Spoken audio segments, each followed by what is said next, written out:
চূড়ান্ত সিদ্ধান্ত আগামীকাল হবে।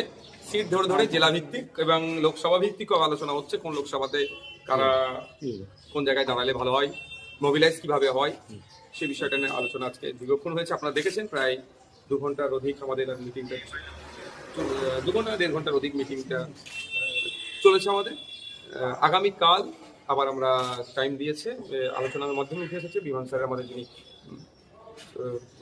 বামেদের চেয়ারম্যান স্যার আছেন, আগামীকাল বসে টোটালটা আমরা ফাইনাল করব। দেখুন, আসন সংখ্যা তো এখন যেহেতু আলোচনার পর্যায়ে আছে, ফাইনাল চূড়ান্ত হয় না। যখন চূড়ান্ত হবে প্রথম আমরা কত দাবি করেছিলাম আর কোন জায়গায় এসে দাঁড়ালাম সেটাও আমরা বলবো। হ্যাঁ, সারা রাজ্য জুড়েই জোট হবে। বিজেপি তৃণমূলের বিরুদ্ধে সারা রাজ্য জুড়ে লেফট পয়েন্ট, আইএসএফ আর অনেক সামাজিক সংগঠন যুক্ত হচ্ছে, আর অনেক রাজনৈতিক দল আছে, যেগুলো সময়ের সাথে সাথে পাবলিশ করবো। কয়েকটি সিটে ঐক্যমত আমরা করতে পারছি না, সেই সংখ্যাগুলো যখন একবারই ফাইনালি বলবো। বোথ সাইডে আমরা ভিজিট ছিলাম বেশ কিছু সিটে, সেটা লেফট ফ্রন্টের দিকেও ছিল, আইএসএফ এর দিকেও ছিল, যে এই সিটগুলোকে আমরা আনকম্প্রোমাইজ যেটাকে বলে বা এটাকে কনসিডার করতে পারবো না, সেগুলো আলোচনা হয়েছে, সেগুলো আমরা মেনে নিয়েছি।